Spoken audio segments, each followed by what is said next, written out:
हमने अपनी बाउंड्री करी है, अपने प्लाटों में गेहूं बो रखे हैं, यहाँ सबने पेड़ लगा रखे हैं और यहाँ से हमारे बगैर कोई नोटिस के, बगैर सूचना के हमारी सारी फसल को खत्म कर गए। प्लांट है यहाँ पर सारे वो बाउंड्री कर रखी है और ये 7A से बाहर है और हमने बाउंड्री इसलिए कर रखी थी ताकि जो ये गायें भैंस वगैरह जो फालतू जानवर हैं वो आके हमारी चीजों को नुकसान न पहुंचाएं। तो सर मेरे को तो ये लगता है कि ये कोई साजिश है या किसी ने ज्यादा दबाव दे रखा है उस पर, तभी वो उन्होंने आके ये कार्रवाई की। हमने अपनी बाउंड्री करा रखी थी, इसमें कोई अवैध निर्माण नहीं है। जहाँ पे इन्होंने तोड़ना चाहिए डीडीपी को, जहाँ कार्रवाई करनी चाहिए वहाँ नहीं हो रही है।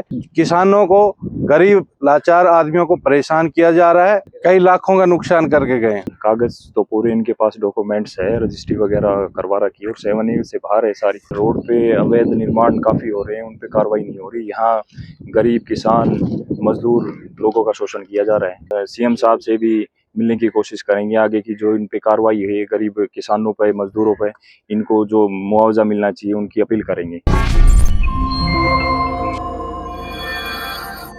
नमस्कार, आप देख रहे हैं दैनिक साथी हरियाणा। साथियों, मध्यम वर्ग को सरकार सस्ते आवास देने में पूरी तरह से विफल रही है। इस वर्ग को सही दामों पर प्लाट मिल सके, दीनदयाल आवास योजना सरकार जरूर लेकर आई, लेकिन वह भी बिल्डर्स के लिए ही चांदी कूटने का साधन बनकर रह गई। दावा किया गया कि 22,000 रुपए प्रति वर्ग के हिसाब से प्लाट मिलेंगे, लेकिन यहाँ पर भी प्रति वर्ग गज पर 50,000 रुपए तक ब्लैक मनी का खेल खेला जा रहा है। लेकिन जिम्मेदार चुप हैं। आखिर कार्रवाई क्यों नहीं करते? बस पिस रहा है मध्यम वर्ग। वहीं दूसरी ओर जब इस वर्ग के लोग कोलोनाइजर द्वारा विकसित कॉलोनियों में 10 से 12,000 रुपए प्रति वर्ग गज में 100 गज का प्लाट लेकर अपना आशियाना बनाने का सपना पूरा करने की सोचते हैं, तो उन पर बुलडोजर चलाने पहुंच जाता है डीटीपी विभाग। यहाँ पर बड़ा सवाल यह है कि कॉलोनी विकसित करने वालों पर कार्रवाई क्यों नहीं होती? वो अपने जमीन को टुकड़ों में बेचकर चलते बनते हैं, बस पिसता है मध्यम वर्ग। सपनों पर बुलडोजर चलता है मध्यम वर्ग के। ऐसे में यहाँ पर अनेक सवाल हैं। रेवाड़ी में बीते दिनों डीटीपी की ओर से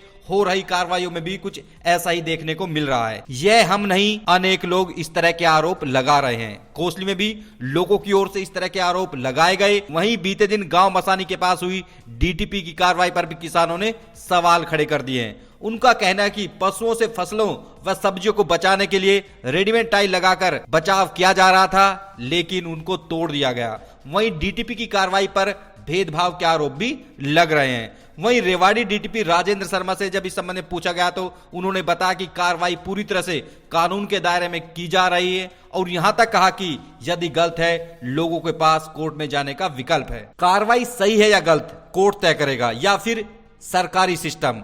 लेकिन यहाँ सवाल अनेक है और ज्वलंत सवाल है। क्या सरकार मध्यम वर्ग के लिए सस्ते आवास उपलब्ध करा पाई है? फिर तोड़फोड़ कर क्या दिखाना चाहती है? सेक्टरों में जमीन ऑनलाइन बोली पर 1 लाख रुपए प्रति वर्ग गज से ज्यादा में सेल हो रही है। क्या मध्यम वर्ग के लोग खरीद सकते हैं? इसका जवाब सरकार को देना चाहिए। फिर तोड़ने का क्या मतलब? दीनदयाल आवास योजना ब्लैक मनी का अड्डा बन चुकी है। पर्चियों पर 70-70 हजार रुपए प्रति वर्ग गज प्लाट मिल रहे हैं। सरकार व जिम्मेदारों ने क्या कार्रवाई की? फिर मध्यम वर्ग के सपनों पर बुलडोजर क्यों?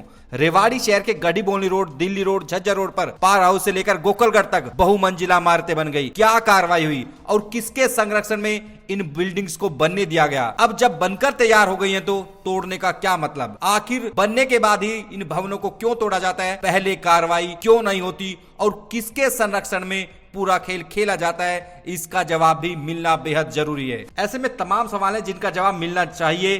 तोड़फोड़ की कार्रवाई सही गलत का निर्धारण हम नहीं कर सकते, यह काम अथॉरिटी का है। लेकिन रेवाड़ी में डीटीपी की कार्रवाई सवालों में जरूर है। वहीं पिक एंड चूज के आरोप भी लग रहे हैं। दिल्ली जयपुर हाईवे के खेड़ा बॉर्डर से लेकर कापड़ीवास तक हाईवे के दोनों ओर अनेक अवैध होटल बने हुए हैं। उन पर क्या कार्रवाई हुई? यह मैच कुछ सवाल हैं, बावजूद इसके सवाल अनेक है, लेकिन जवाब है कि मिलता नहीं। स्थानीय सांसद केंद्रीय मंत्री राव इंद्रजीत सिंह वीरवार को रेवाड़ी बार एसोसिएशन के कार्यक्रम में पहुंचे थे। हमने उनसे भी पूछा, ओबीसी के नाम पर सरकार बन गई, अब इसी मध्यम वर्ग ओबीसी को कितने सस्ते आवास सरकार दे पाई है, और नहीं दे पाई तो तोड़फोड़ क्यों? क्योंकि राव इंद्रजीत सिंह इससे पहले भी लोकसभा चुनाव से ठीक पहले इन तोड़फोड़ की कार्रवाइयों पर सवाल खड़े कर चुके हैं। लेकिन एक बार फिर से इस तरह की तोड़फोड़ की कार्रवाई देखने को मिल रही है। राव को दिखाने से पहले आपको दिखाते हैं कोसली व मसानी में हुई कार्रवाई को लेकर लोगों ने क्या कहा और क्या सवाल उठाए। सच सही है, सरासर गलत है जी। कह रहे हैं लोगों को नहीं जी, कोई नोटिस नहीं। परसों आया था, कहेगा हटाओ, एकदम के सामान हटाया करे। बहुत लाखों का नुकसान हो गया जी। किस तरह तानाशाही है जी। आना सही मेरे लिए तो गलत है जी। मेरे को ना कोई नोटिस मिला, तो प्योरली रंजिश के तहत कार्रवाई चल रही। मेरे को कोई नोटिस नहीं मिला, बेवजह यहाँ आए हैं और अपने आप तोड़ने लगे हैं जी। मैंने नोटिस मांगा तो इनके पास कोई नोटिस नहीं था। आज इन्होंने जबरदस्ती नोटिस ला के चिपकाया है जी। भाई साहब, मेरा नाम विक्रांत कुमार है। भाई साहब, ये कौन सी कॉलोनी है? कोई कॉलोनी नहीं है, ये एग्रीकल्चर लैंड है। इसमें हमने अपनी फसल सब्जी के लिए, हमने अपनी आवारा पशु के लिए हमने अपनी बाउंड्री करा रखी थी। इसमें कोई अवैध निर्माण नहीं है। आके डीसी साहब से क्या आगे हम पेश होंगे, डीसी साहब को हम दिखाएंगे यहाँ कोई अवैध कॉलोनी बनी हुई है या वो है। जहाँ पे इन्होंने तोड़ना चाहिए डीडीपी को, जहाँ कार्रवाई करनी चाहिए वहाँ नहीं हो रही है। किसानों को, गरीब लाचार आदमियों को परेशान किया जा रहा है और कुछ नहीं है। क्या कारण लगता है? मतलब ये कुछ नहीं है, ये सिर्फ साजिश है, कुछ नहीं है। ये जो ऊपर बैठे हैं लोग, उनका वो है कि किसी न किसी तरह गरीबों का शोषण किया जाए और कुछ नहीं है। ये कोई पॉलिटिकल लगता है, पॉलिटिक्स की ये सब मिले हुए हैं, हो सकता है, सब कुछ पॉसिबल है। आगे क्या करें? कब तक हम आगे प्रशासन से, डीसी साहब से मिलेंगे, आगे मुआवजे के लिए सरकार से वो कितना नुकसान हो चुका है अपने लगाई तो कितना नुकसान होगा? सारा ही नुकसान है, हरे पेड़ों का नुकसान हो रहा है। वैसे सरकार कह रही है, प्रधानमंत्री जी कह रहे हैं कि पेड़ लगाओ, पेड़ वो करो। अब जब पेड़ लगा रहे हैं, किसान मेहनत कर रहे हैं, तो उनको पेड़ों को तोड़ा जा रहा है। हमारे पास यहाँ आम के 10 पेड़ थे, सारे के सारे तोड़ दिए। बताओ कौन इसका मुआवजा दे? कौन हो गए? बच्चों की तरह पाला गया है और 1 मिनट में आके उनको तोड़ दिया गया है। कितनी अमाउंट का, मतलब आपने ये बाउंड्री की होगी, लगभग कितने हो गए जो नुकसान हो गया? कई लाखों का नुकसान करके गए हैं। और जी, क्या नाम है? नाम मेरा लाल है जी। और जी आज यहाँ इकट्ठे हुए हैं डीटीपी आई, क्या पूरा मामला है? ये तो पता नहीं जी, ये तो वहां से तो तोड़ा नहीं है ना, हमारे पास कोई नोटिस है। ये 7 A से बाहर है, ये हमारा एरिया। हमें गेहूं बो रखे हैं, हमारी फसल खड़ी है, फसल को भी तबाह कर गई। हमारी को पशुओं की आड़ कर रखी। इतने पशु हैं यहाँ पर जिनकी बगैर आड़ के पशु होने नहीं देते।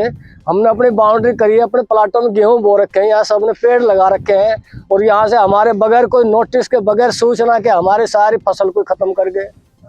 जबकि तोड़ने थे तो रोड के साथ कोई नहीं तोड़े, जबकि मेन रोड के साथ ये सारी अवैध थी और हमारे यहाँ आके हमारी फसल के अंदर नुकसान कर गए, हमारी सारी फसल को तबाह कर गए। ये तो एक डीटीपी का जैसे अभियान चल रहा है तोड़ने का। हाँ, लेकिन आप बता रहे 7 A से बाहर है। हाँ 7 A से बाहर है ये। तो तोड़ भी दी, मतलब क्या कहें, उनके साथ आपने रिक्वेस्ट की हो या इस तरह? हमारे से वो मिले नहीं, पीछा से तोड़ के ना कोई रिक्वेस्ट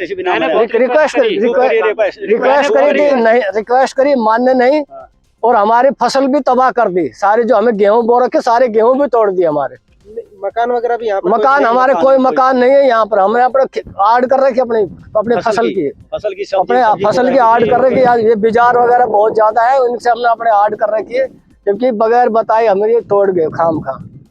जबकि सड़क के साथ अवैध कॉलोनी, अवैध मकान बने हुए हैं, उनको नहीं। हमारे इन प्लाटों में जो हमें खेती बाड़ी कर रखी, पेड़ लगा रखे, फलदार वृक्ष लगा रखे, इनको नुकसान कर गए। क्या नाम आपका? मेरा नाम अजय सचदेवा है। कौन सी कॉलोनी है और क्या कुछ हुआ है जो ये यहाँ पर प्लॉट कटे हुए हैं एग्रीकल्चर के हिसाब से। सबने एग्रीकल्चर की बाउंड्री कर रखी है, पेड़ पौधे लगा रखे और फसल भी उगा रखी है। मेरे खुद के प्लाट है यहाँ पर, जिसमें मैंने अपने फल फ्रूट और सब्जियों की वो बागवानी कर रखी है। प्लस मेरा एक मशरूम का प्लांट भी है। मेरे सामने वो आए, मैंने उनसे रिक्वेस्ट करी, वो तोड़ रहे थे। मैंने उनको मना किया, सर सबके प्लांट है यहाँ पर, सारे वो बाउंड्री कर रखी है और ये 7 A से बाहर है। मैंने बहुत रिक्वेस्ट करी, मेरे सामने तोड़ते रहे। बोले अगर आप कार्रवाई करोगे तो आपको हम थाने में ले जाएंगे, 6 महीने तक की आपकी जेल हो जाएगी। मैंने बहुत सब कुछ समझाया, सारा पूरी की पूरी हमारी ये सारी की सारी तहस नहस कर दी। और हमने बाउंड्री इसलिए कर रखी थी ताकि जो ये गायें भैंस वगैरह जो फालतू जानवर हैं वो आके हमारी चीज़ों को नुकसान ना पहुँचाएं।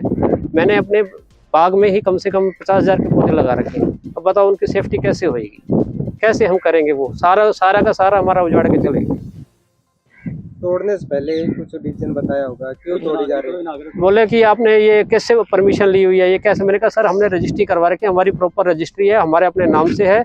बोले आपने अप्रूवल ली बाउंड्री करवाने के लिए? मैंने कहा बाउंड्री तो हमने इसीलिए करवाई है ताकि हमारी फसलें और हमारा जो हमने उगा रखा है उसको नुकसान ना हो। और आप अपने देख लो जाके, किसी भी उसमें प्लॉट में अगर कहीं कोई आपको लग रहा हो कि कोई अवैध निर्माण हो रहा हो तो आप उसको तोड़ सकते हो। यहाँ पे कुछ भी नहीं थे। और वो सिर्फ बाउंड्रियां सारी तोड़ गए और सबका सत्यानाश।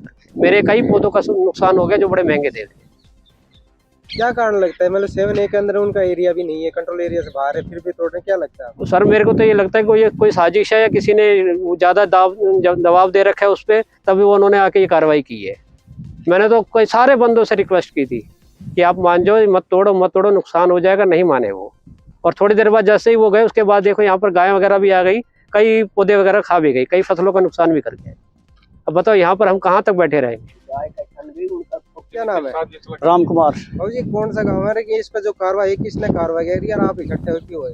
हम इकट्ठे हुए हैं कि जो हमारी जो ये बाउंड्री कर रखी है, जो फसल बो रखी है, जो जमीन खरीद रखी है, इनके में JCB डुला गया और सारी बाउंड्री तोड़ गया और इनके में पशु बढ़ रहा है। क्या कारण तोड़े कोई राजनीतिक कारण होगा। डॉक्यूमेंट देखा होंगे, मतलब कुछ रीजन भी बताया, कैसे ये तो पता नहीं कैसे तोड़ गया, कोई ना कोई तो राजनीतिक दबाव होगा, नहीं तो बिल्डिंग खड़ी है रोड के साथ, ये तो कंट्रोल एरिया से बाहर है, फिर भी तोड़ गया। फल फ्रूट का पौधा लाग रहा है, गेहूं खड़ा है, काशनी खड़ी है, जई खड़ी है, सब तोड़ ताड़ गया। तोड़ने से पहले कोई नोटिस दिया? कोई नोटिस नहीं, हमने तोड़ने के बाद पता लग गया है। तो आपने जैसे तोड़ने से पहले उनसे कुछ रिक्वेस्ट या कुछ बताया होगा कि क्यों? नहीं, जो रिक्वेस्ट तो करी, जो मौजूद था उन्हें तो रिक्वेस्ट खूब करी है, मैं तो था नहीं ना यहाँ। रिक्वेस्ट इनने करी है, ये भाई 2-3 भाई था, खूब रिक्वेस्ट करी इनने। आगे तोड़ गया। क्या रहेगी आपका, क्योंकि थोड़े नुकसान हो गया? हाँ, नुकसान तो बहुत भारी हुआ है, सभी का हुआ है। ये उनका एरिया भी नहीं है, कंट्रोल एरिया से बाहर। हाँ, कंट्रोल एरिया से बाहर है। क्या करें, कुछ तो करना ही पड़ेगा। इस हिसाब से जाएंगे, आगे कार्रवाई करेंगे। या तोड़े तो फिर सारा ही तोड़े, क्यों नहीं? जो रोड पर बिल्डिंग है, ये तो बिल्डिंग भी नहीं है, कोई मकान नहीं है यहाँ पर। ये तो ये फसल या लगा लो या सब्जी लगा लो, इनकी बाढ़ है एक किस्म की, आड़ कर रखी है। अब तो आवारा पशु आ गया इनके में। सरपंच साहब, यहाँ गांव वाले इकट्ठे हो रहे हैं, तो तोड़ कुछ हुई, क्या पूरा ये मामला है? सर मेरे को तो अभी पता चला है इस चीज़ का कि DTPO ने जो कार्रवाई की है लोगों के यहाँ एग्रीकल्चर लैंड में बाउंड्री वगैरह पशुओं के बचाने के लिए कर रखी थी। अब जस्ट ही मैं आया हूँ, मेरे को तो अभी इन्फॉर्मेशन लगी इस चीज़ की। ये एक DTPO का जो प्लान है, ना इनके पास कोई नोटिस आया है ना कुछ और है। और इन लोगों ने, भाई साहब बता रहे हैं कि जैसे कि इन लोगों ने रिक्वेस्ट भी की है, हमने यहाँ पेड़ पौधे लगा रखे हैं, फल की सब्जियां हैं, पेड़ है, गेहूं वगैरह बो रखे हैं। क्या कारण लगता है? मैं या क्या कागज ही नहीं थे इनके पास, क्या कुछ था ऐसे? कागज तो पूरे इनके पास डॉक्यूमेंट्स है, रजिस्ट्री वगैरह करवा रखी है और 7A से बाहर है सारी चीज़ें, डॉक्यूमेंट्स पूरे हैं इनके। ये मेरे को लग रहा है जैसे कि DTPO काम कर रहा है, रोड पे अवैध निर्माण काफ़ी हो रहे हैं, उन पे कार्रवाई नहीं हो रही। यहाँ गरीब किसान मजदूर लोगों का शोषण किया जा रहा है। ये कोई मिली भगत भी लगती है कि कोई राजनीति से पैसा ही दे रहा है जो बिल्डिंग ना टूटे रोड इस चीज़ के बारे में तो सर हम बता नहीं सकते क्या है क्या नहीं है इसका, ये तो पता चलेगा बाद में। जो ये बिल्डिंग रोड के साथ है, जो इनने जो 7A से बाहर है उसमें DTPO पे कोई रोल नहीं, 7A के अंदर भी है, वो तोड़ने रहे, क्या रहे? ये प्रशासन का पता नहीं चल रहा कैसे क्या कर रहे हैं क्या नहीं कर रहे, इस चीज़ का तो कोई अंदाज़ा नहीं है मेरे को। आप सरपंच आगे क्या? हाँ, अब आगे की रूपरेखा DC साहब से मिलेंगे, MLA से मिलेंगे और CM साहब से भी मिलने की कोशिश करेंगे। आगे की जो इन पे कार्रवाई है, गरीब किसानों पे, मजदूरों पे, इनको जो मुआवजा मिलना चाहिए उनकी अपील करेंगे। एक बात होती है कि जब OBC के नाम पे वोट मांगा गया, तोड़ फोड़ की बात आपने चुनाव से पहले भी की थी, क्या जो एक मध्यम वर्ग होता है सरकार उनको मकान देने में सक्सेस हो पाई है? आप किस तरह से देखते हो? फिर तोड़ फोड़ तो कर दी जाती है, लेकिन जो मकान देने पाए तो उनको, गरीब आदमी को मकान नहीं मिल पाता। देखो, प्रधानमंत्री की जो नीति है वो सारे देश के अंदर लागू है, सिर्फ एक आध बंगाल को छोड़ करके बाकी सारे देश के अंदर, अब तो फिर कश्मीर में भी लागू हो गई है। और उनकी प्राथमिकता ये रही है कि गरीब आदमियों को मकान बना करके दिए जाएं, और ये सभी गवर्नमेंट फॉलो कर रही है। तो हो सकता है इक्का दुक्का जगह के ऊपर कहीं ना भी मिले हों, लेकिन आम तौर के ऊपर गरीब लोगों को मकान देने के लिए हमारी सरकार वचनबद्ध है और उसके अंदर हमारे को सफलता भी प्राप्त हुई है।